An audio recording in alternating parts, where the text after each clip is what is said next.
وإذا سمعوا ما أنزل إلى الرسول ترى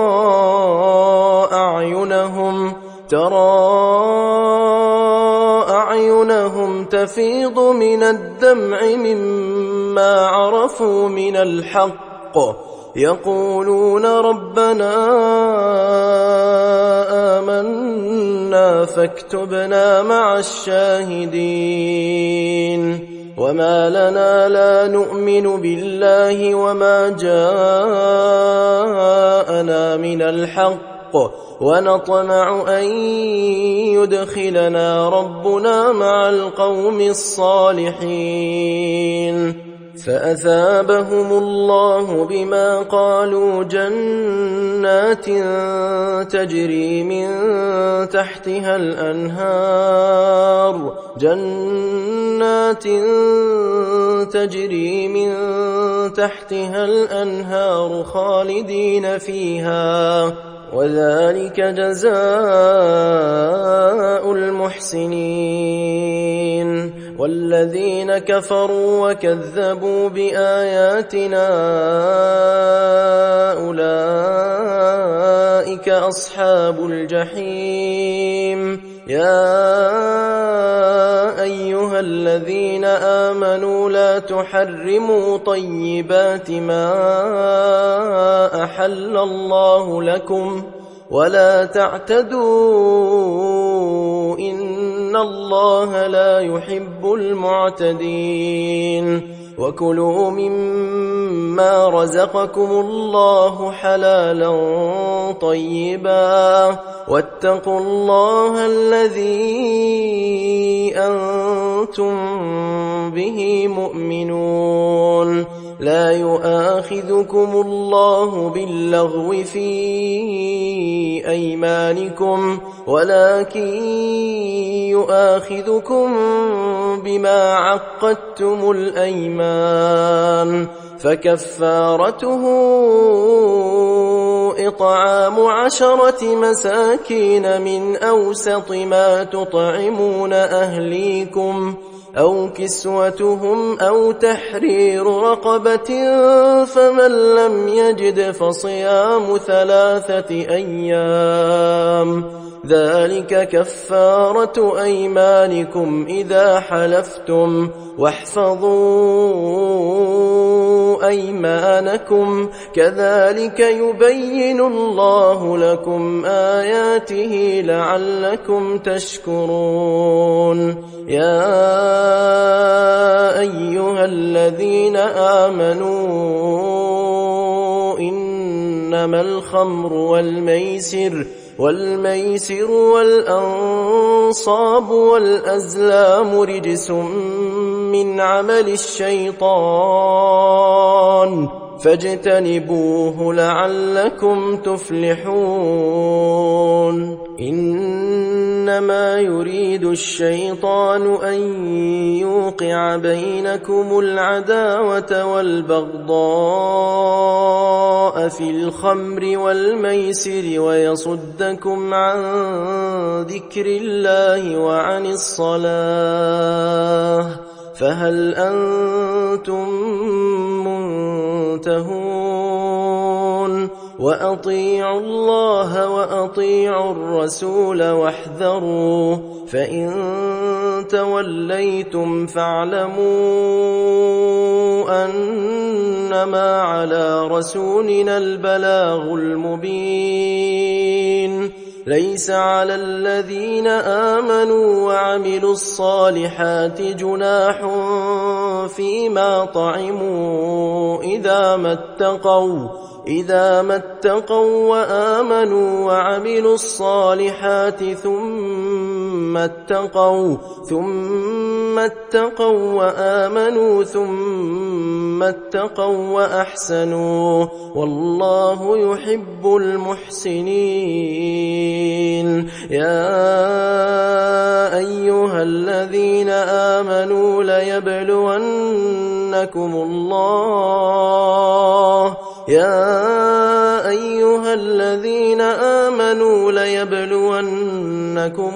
الله بشيء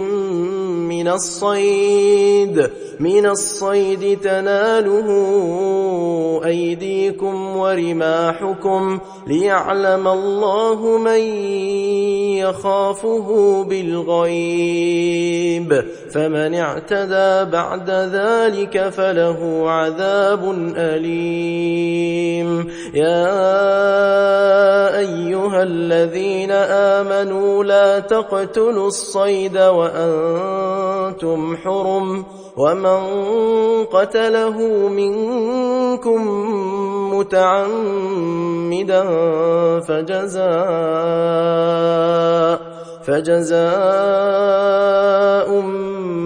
مثل ما قتل من النعم يحكم به ذوى عدل منكم هديا بالغ الكعبة أو كفارة طعام مساكين أو عدل ذلك صياما ليذوق وبال أمره، عفى الله عما سلف، ومن عاد فينتقم الله منه، والله عزيز ذو انتقام. أحل لكم صيد البحر وطعامه متاعا لكم وللسيارة، وحرم عليكم صيد البر ما دمتم حرما، واتقوا الله الذي إليه تحشرون. جعل الله الكعبة البيت الحرام قياما للناس والشهر الحرام والهدي والقلائد، ذلك لتعلموا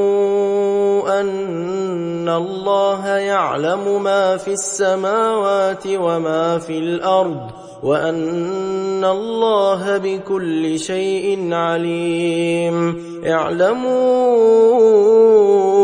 أن الله شديد العقاب، وأن الله غفور رحيم. ما على الرسول إلا البلاغ، والله يعلم ما تبدون وما تكتمون. قل لا يستوي الخبيث والطيب ولو أعجبك كثرة الخبيث، فاتقوا الله يا أولي الألباب لعلكم تفلحون. يا أيها الذين آمنوا لا تسألوا عن أشياء إن تبد لكم تسؤكم، وإن تسألوا عنها حين ينزل القرآن تبد لكم عفى الله عنها، والله غفور حليم. قد سألها قوم من قبلكم ثم أصبحوا بها كافرين. ما جعل الله من بحيرة ولا سائبة ولا وصيلة ولا حام، ولكن الذين كفروا يفترون على الله الكذب وأكثرهم لا يعقلون. وإذا قيل لهم تعالوا إلى ما أنزل الله وإلى الرسول قالوا حسبنا ما وجدنا عليه آباءنا، أولو كان آباؤهم لا يعلمون شيئا ولا يهتدون. يا أيها الذين آمنوا عليكم أنفسكم لا يضركم من ضل إذا اهتديتم إلى الله مرجعكم جميعا فينبئكم بما كنتم تعملون يا أيها الذين آمنوا شهادة بينكم إذا حضر أحدكم الموت حين الوصية اثنان ذوا عدل منكم أو آخران من غيركم إن أنتم ضربتم في الأرض فأصابتكم مصيبة الموت تحبسونهما من بعد الصلاة فيقسمان بالله إن ارتبتم لا نشتري به ثمنا ولو كان ذا قربى ولا نكتم شهادة الله إنا إذا لمن الآثمين فإن عثر على أنهما استحقا إثما فآخران يقومان مقامهما من الذين استحق عليهم الأوليان فيقسمان بالله لشهادتنا أحق من شهادتهما وما اعتدينا إنا إذا لمن الظالمين ذلك أدنى أن يأتوا بالشهادة على وجهها أو يخافوا أن ترد أيمان بعد أيمانهم واتقوا الله واسمعوا والله لا يهدي القوم الفاسقين يوم يجمع الله الرسل فيقول ماذا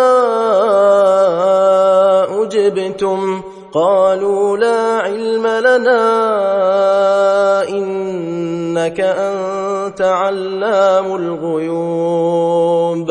إذ قال الله يا عيسى ابن مريم اذكر نعمتي عليك وعلى والدتك إذ أيدتك بروح القدس تكلم الناس في المهد وكهلا وإذ علمتك الكتاب والحكمة والتوراة والإنجيل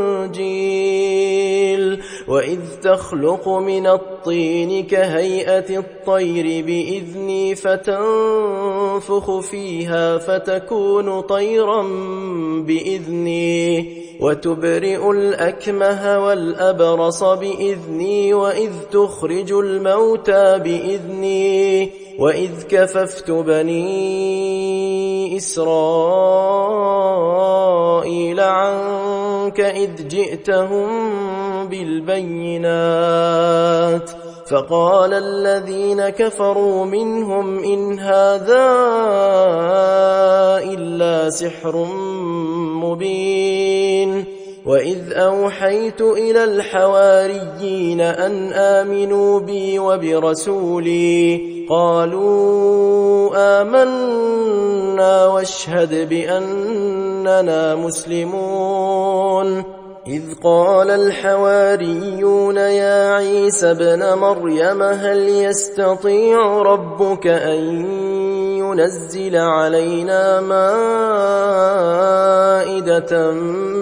من السماء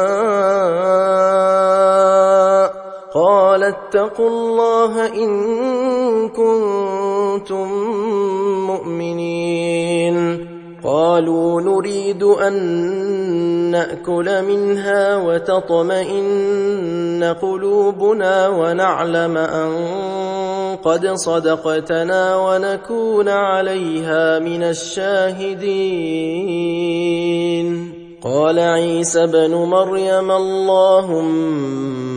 ربنا أنزل علينا مائدة مائدة من السماء تكون لنا عيدا لأولنا وآخرنا وآية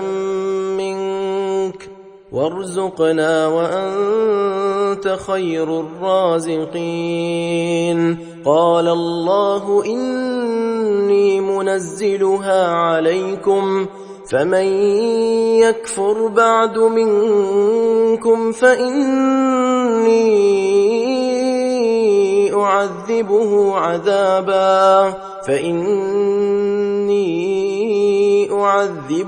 عذابا لا أعذبه أحدا من العالمين. وإذ قال الله يا عيسى ابن مريم أأنت قلت للناس اتخذوني وأمي إلهين من دون الله قال سبحانك ما يكون لي أن أقول ما ليس لي بحق إن كنت قلته فقد علمته تعلم ما في نفسي ولا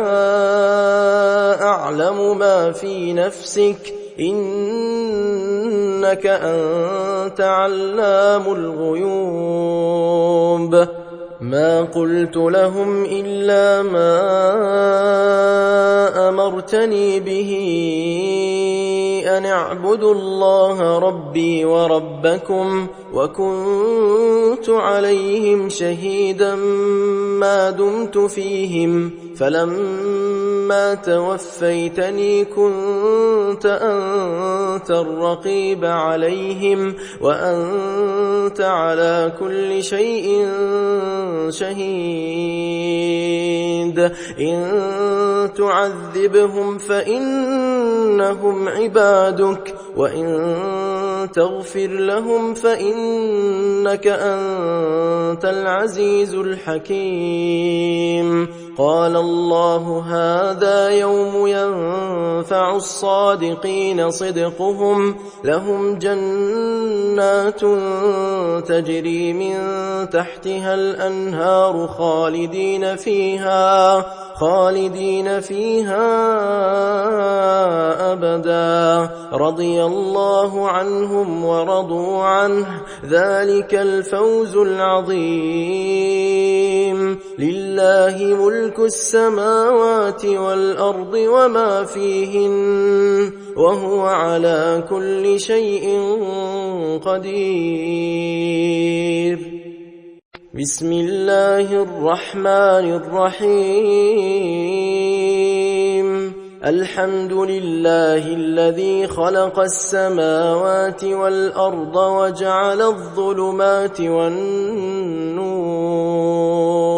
ثم الذين كفروا بربهم يعدلون. هو الذي خلقكم من طين ثم قضى أجلا وأجل مسمى عنده ثم أنتم تمترون. وهو الله في السماوات وفي الأرض يعلم سركم وجهركم ويعلم ما تكسبون. وما تأتيهم من آية من آيات ربهم إلا كانوا عنها معرضين. فقد كذبوا بالحق لما جاءهم فسوف يأتيهم أنباء ما كانوا به يستهزئون. ألم يروا كم أهلكنا من قبلهم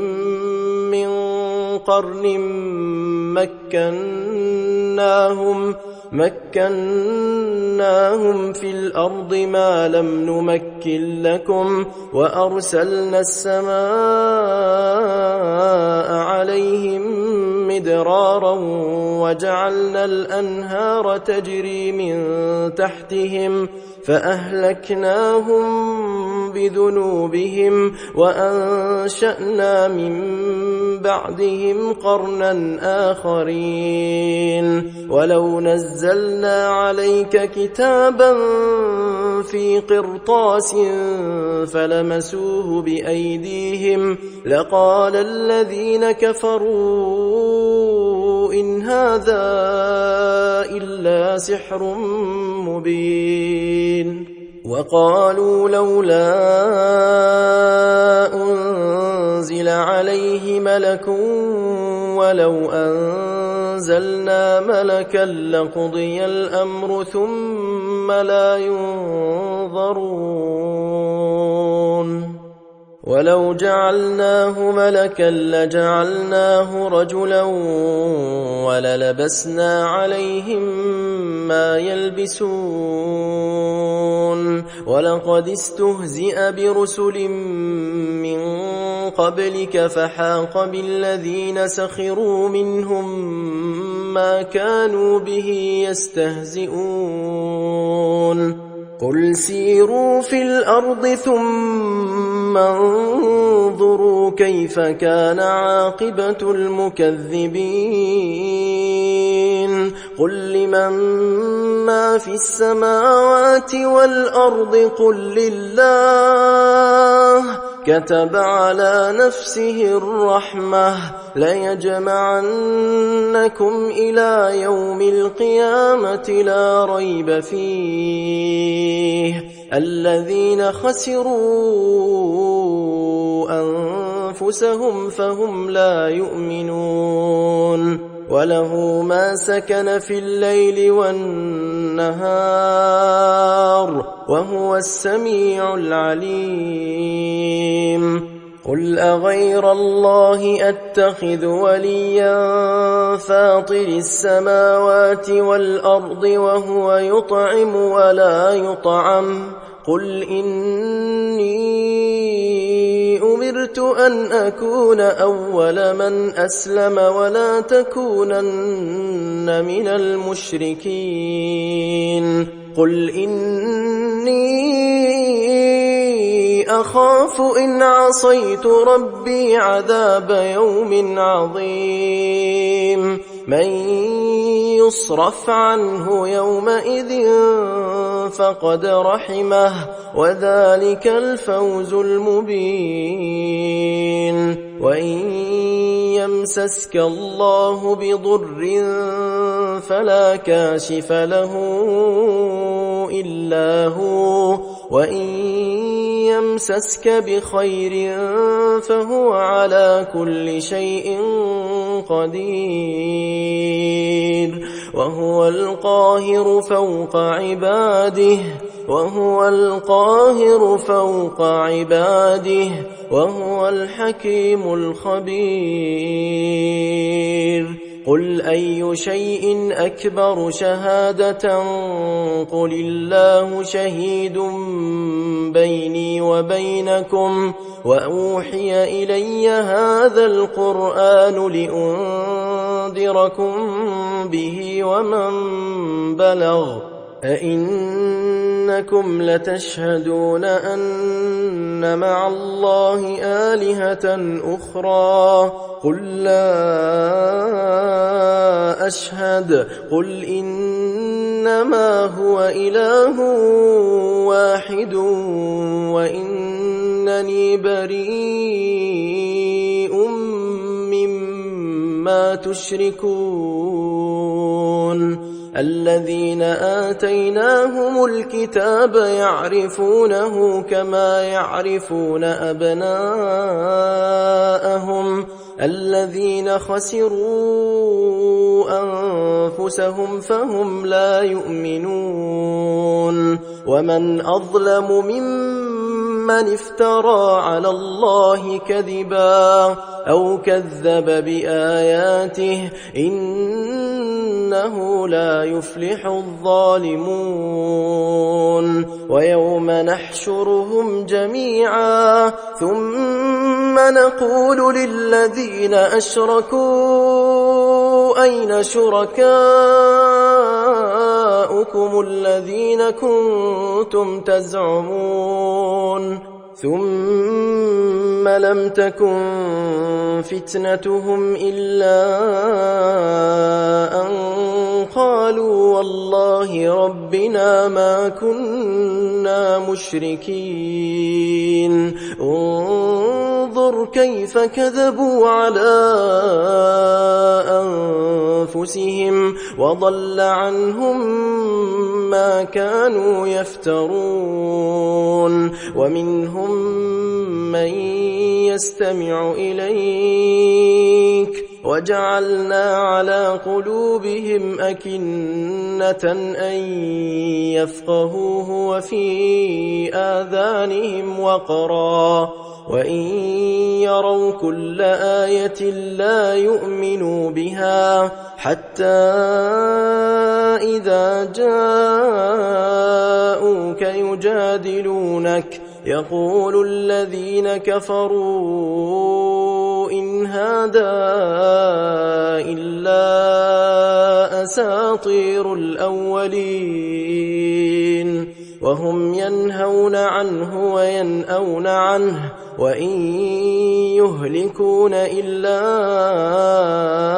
أنفسهم وما يشعرون ولو ترى إذ وقفوا على النار فقالوا يا ليتنا نرد ولا نكذب بآيات ربنا ونكون من المؤمنين بل بدا لهم ما كانوا يخفون من قبل ولو ردوا لعادوا لما نهوا عنه وإنهم لكاذبون وقالوا إن هي إلا حياتنا الدنيا وما نحن بمبعوثين ولو ترى إذ وقفوا على ربهم قال أليس هذا بالحق قالوا بلى وربنا قال فذوقوا العذاب بما كنتم تكفرون قد خسر الذين كذبوا بلقاء الله حتى إذا جاءتهم الساعة بغتة قالوا يا حسرتنا على ما فرطنا فيها وهم يحملون أوزارهم على ظهورهم ألا ساء ما يزرون وما الحياة الدنيا إلا لعب ولهو وللدار الآخرة خير للذين يتقون أفلا تعقلون قد نعلم إنه ليحزنك الذي يقولون فإنهم لا يكذبونك ولكن الظالمين بآيات الله يجحدون ولقد كذبت رسل من قبلك فصبروا على ما كذبوا وأوذوا حتى أتاهم نصرنا ولا مبدل لكلمات الله ولقد جاءك من نبأ المرسلين وإن كان كبر عليك إعراضهم فإن استطعت أن تبتغي نفقا في الأرض أو سلما في السماء فتأتيهم بآية ولو شاء الله لجمعهم على الهدى فلا تكونن من الجاهلين إنما يستجيب الذين يسمعون والموتى يبعثهم الله ثم إليه يرجعون وقالوا لولا نزل عليه آية من ربه قل إن الله قادر على أن ينزل آية ولكن أكثرهم لا يعلمون وما من دابة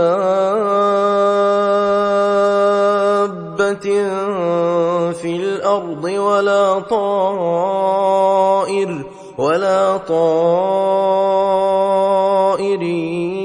يطير بجناحيه إلا أمم أمثالكم ما فرطنا في الكتاب من شيء ثم إلى ربهم يحشرون والذين كذبوا بآياتنا صم وبكم في الظلمات من يشاء الله يضلله ومن يشاء يجعله على صراط مستقيم قل أرأيتكم إن أتاكم عذاب الله أو أتتكم الساعة أغير الله تدعون إن كنتم صادقين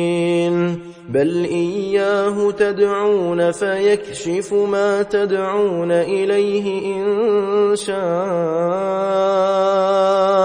وتنسون ما تشركون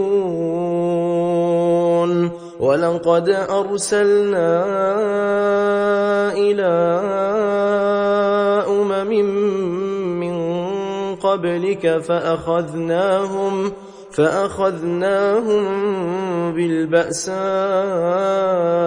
والضراء لعلهم يتضرعون فلولا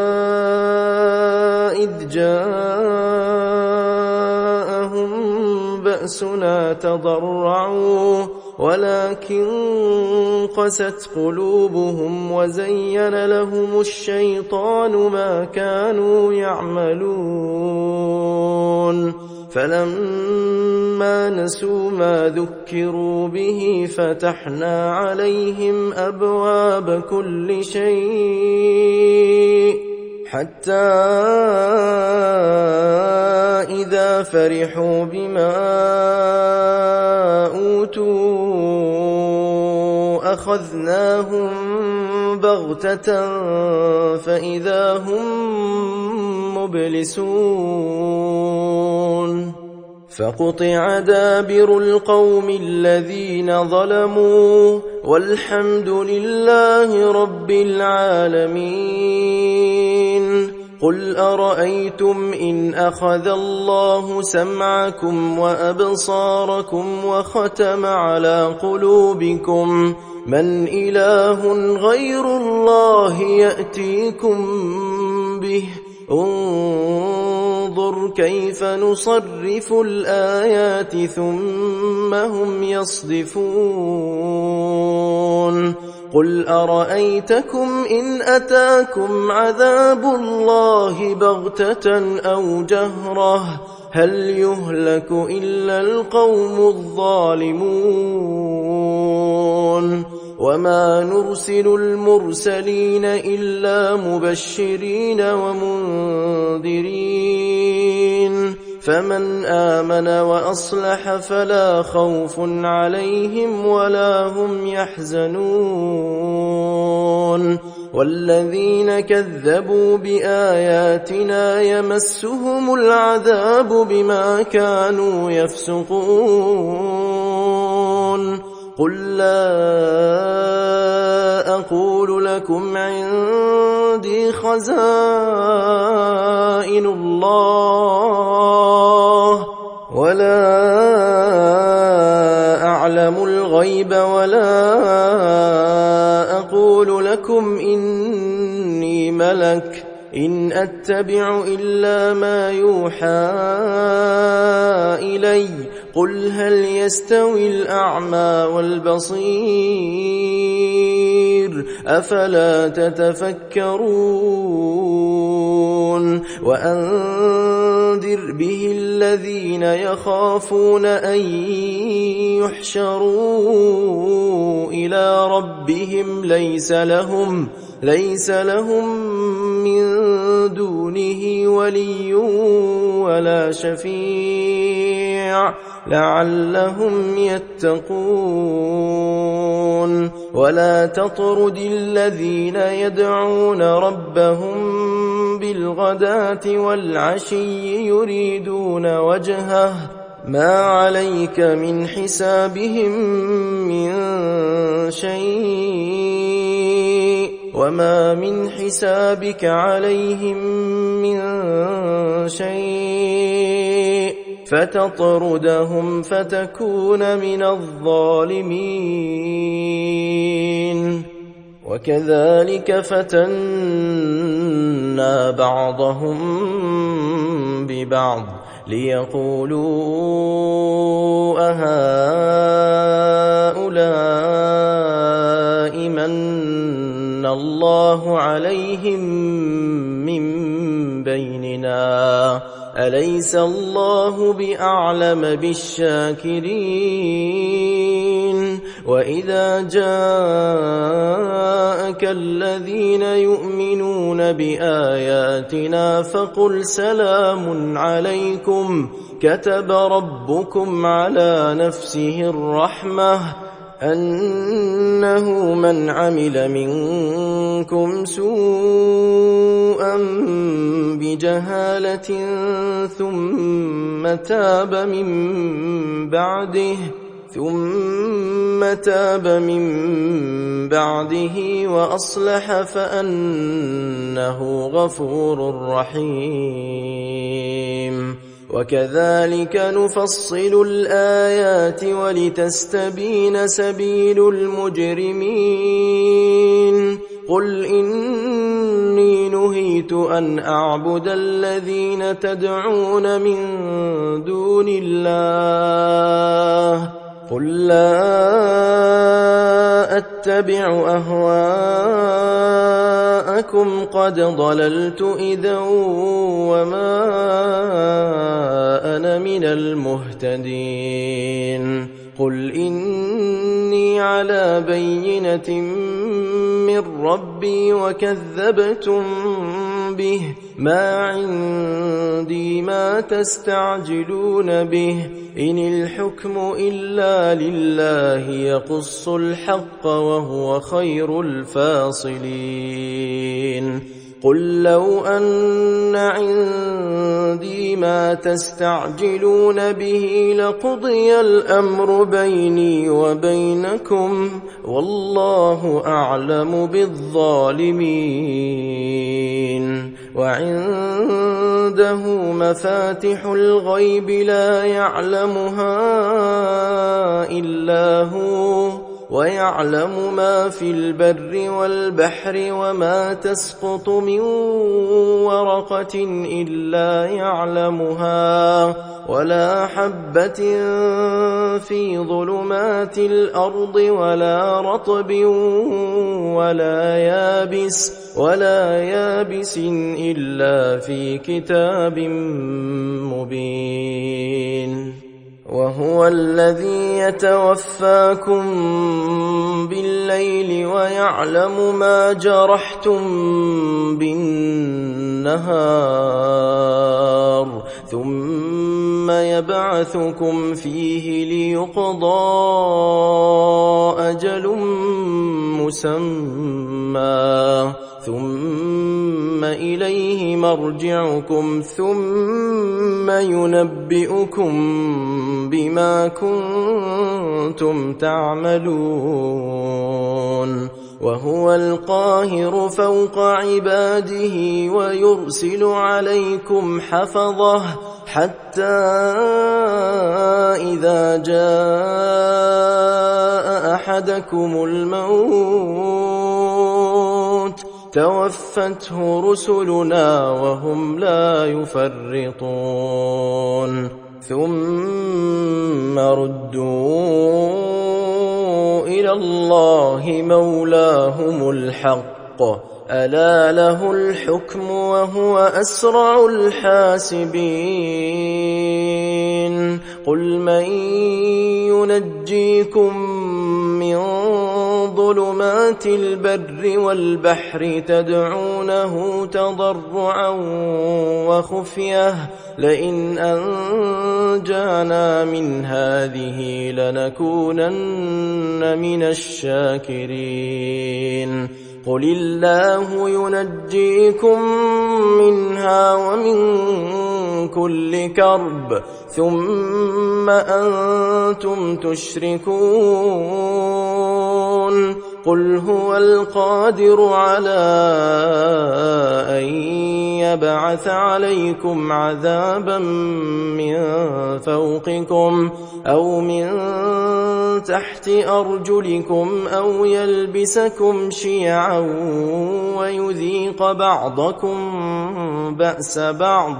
انظر كيف نصرف الآيات لعلهم يفقهون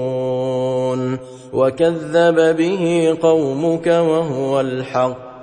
قل لست عليكم بوكيل لكل نبأ مستقر وسوف تعلمون وإذا رأيت الذين يخوضون في آياتنا فأعرض عنهم حتى يخوضوا في حديث غيره وإما ينسينك الشيطان فلا تقعد بعد الذكرى مع القوم الظالمين وما على الذين يتقون من حسابهم من شيء ولكن ذكرى لعلهم يتقون وذر الذين اتخذوا دينهم لعبا ولهوا وغرتهم الحياة الدنيا وذكر به أن تبسل نفس بما كسبت ليس لها من دون الله ولي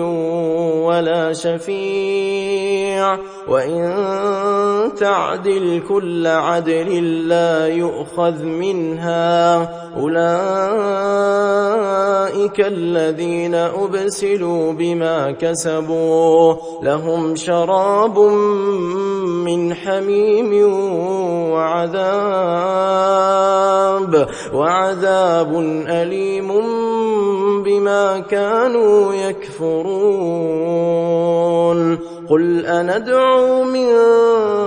دون الله ما لا ينفعنا ولا يضرنا ونرد على أعقابنا بعد إذ هدانا الله كالذي استهوته الشياطين في الأرض حيران له أصحاب يدعونه إلى الهدى ائتنا قل إن هدى الله هو الهدى وأمرنا لنسلم لرب العالمين وأن أقيموا الصلاة واتقوه وهو الذي إليه تحشرون وهو الذي خلق السماوات والأرض بالحق ويوم يقول كن فيكون قوله الحق وله الملك يوم ينفخ في الصور عالم الغيب والشهادة وهو الحكيم الخبير وإذ قال إبراهيم لأبيه آزر أتتخذ أصناما آلهة إني أراك وقومك في ضلال مبين وكذلك نري إبراهيم ملكوت السماوات والأرض وليكون من الموقنين فلما جن عليه الليل رأى كوكبا قال هذا ربي فلما أفل قال لا أحب الآفلين فلما رأى القمر بازغا قال هذا ربي فلما أفل قال لئن لم يهدني ربي لأكونن من القوم الضالين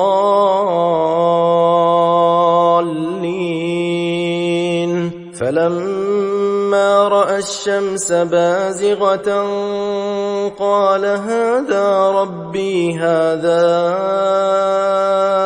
أكبر فلما أفلت قال يا قوم إني بريء مما تشركون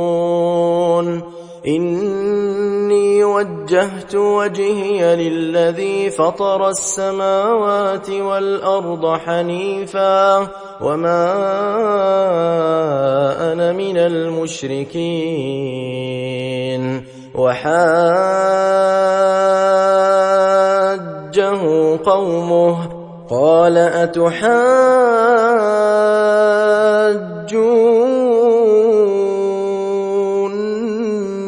في الله وقد هدان ولا أخاف ما تشركون به إلا أن يشاء ربي شيئا وسع ربي كل شيء علما أفلا تتذكرون وكيف أخاف ما أشركتم ولا تخافون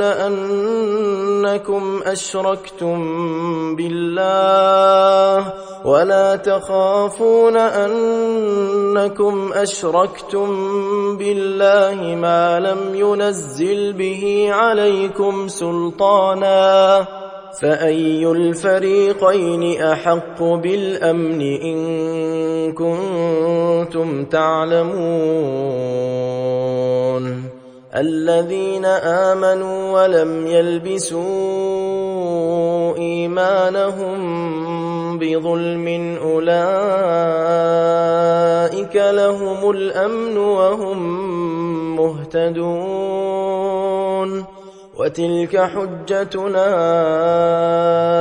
آتيناها إبراهيم على قومه نرفع درجات من نشاء إن ربك حكيم عليم ووهبنا له إسحاق ويعقوب كلا هدينا ونوحا هدينا من قبل ومن ذريته داود وسليمان وأيوب ويوسف وموسى وهارون وكذلك نجزي المحسنين.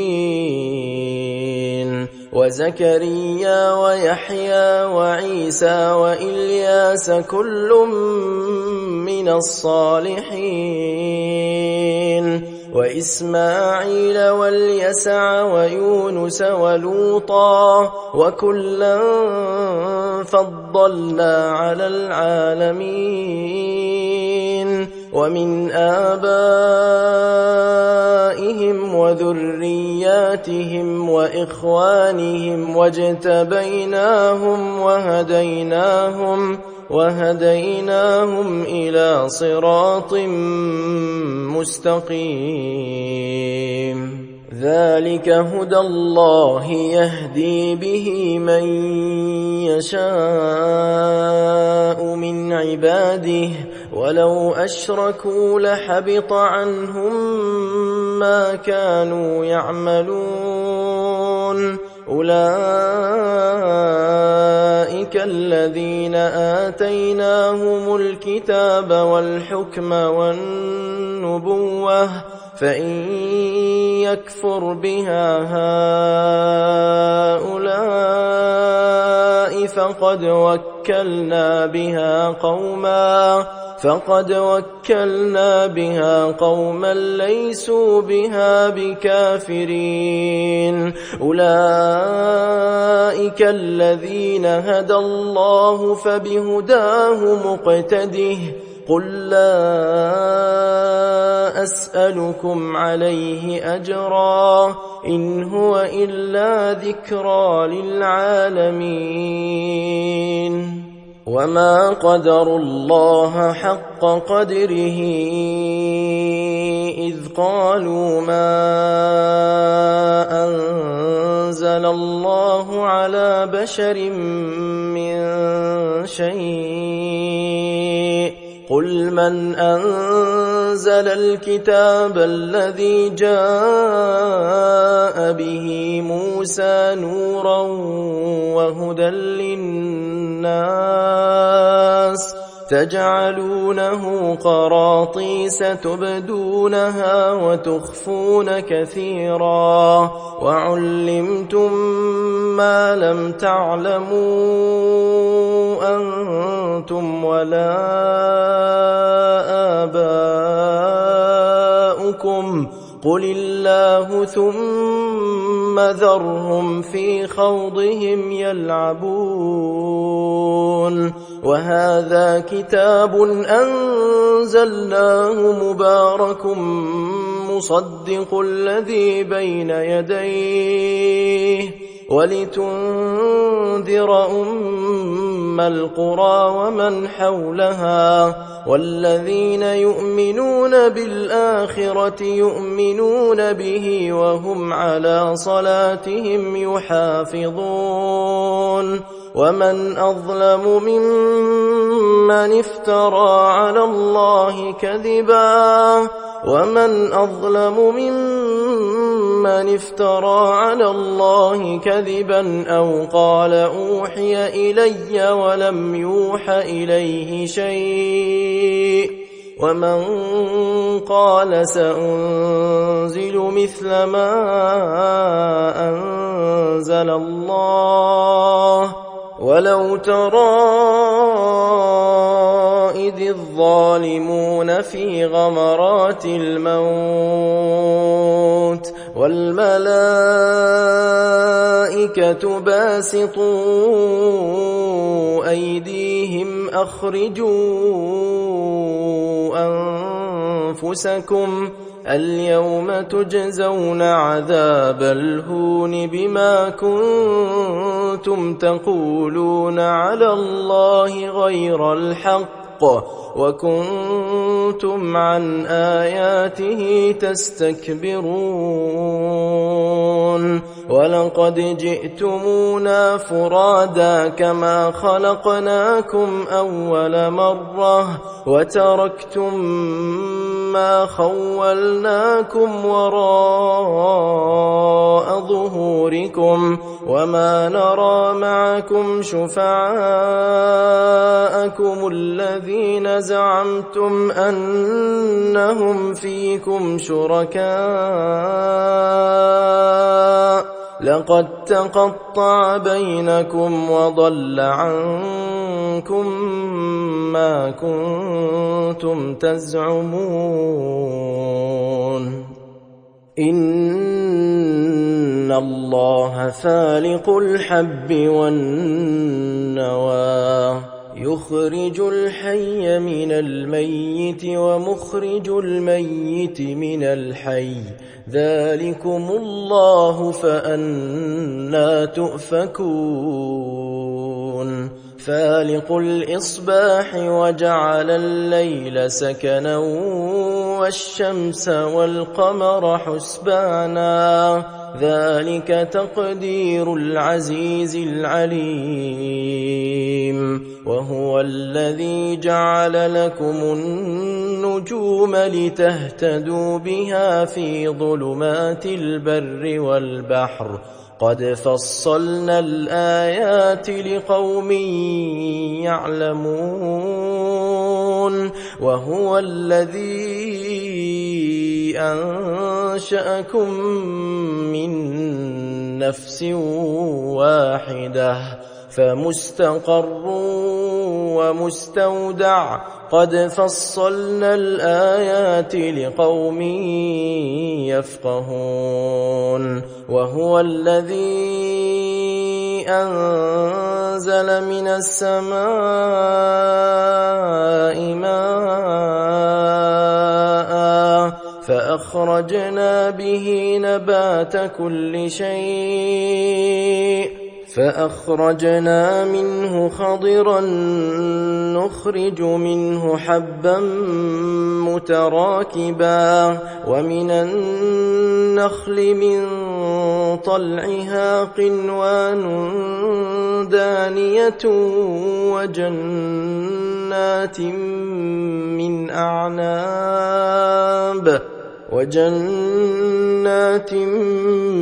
من أعناب والزيتون والرمان مشتبها وغير متشابه انظروا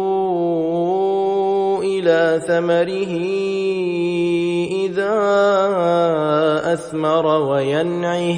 إن في ذلكم لآيات لقوم يؤمنون وجعلوا لله شركاء الجن وخلقهم وخرقوا له بنين وبنات بغير علم سبحانه وتعالى عما يصفون بديع السماوات والأرض أنى يكون له ولد ولم تكن له صاحبة وخلق كل شيء وهو بكل شيء عليم ذلكم الله ربكم لا إله إلا هو خالق كل شيء فاعبدوه وهو على كل شيء وكيل لا تدركه الأبصار وهو يدرك الأبصار وهو اللطيف الخبير قد جاءكم بصائر من ربكم فمن أبصر فلنفسه ومن عمي فعليها وما أنا عليكم بحفيظ وكذلك نصرف الآيات وليقولوا درست ولنبينه لقوم ولنبينه لقوم يعلمون اتبع ما أوحي إليك من ربك لا إله إلا هو وأعرض عن المشركين ولو شاء الله ما أشركوا وما جعلناك عليهم حفيظا وما أنت عليهم بوكيل ولا تسبوا الذين يدعون من دون الله فيسبوا الله عدوا بغير علم كذلك زينا لكل أمة عملهم ثم إلى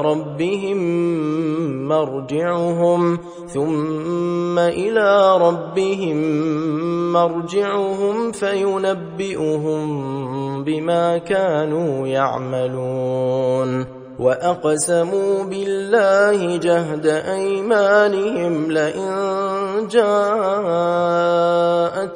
آية ليؤمنن بها قل إنما الآيات عند الله وما يشعركم أنها إذا جاءت لا يؤمنون ونقلب أفئدتهم وأبصارهم كما لم يؤمنوا به أول مرة ونذرهم في طغيانهم يعمهون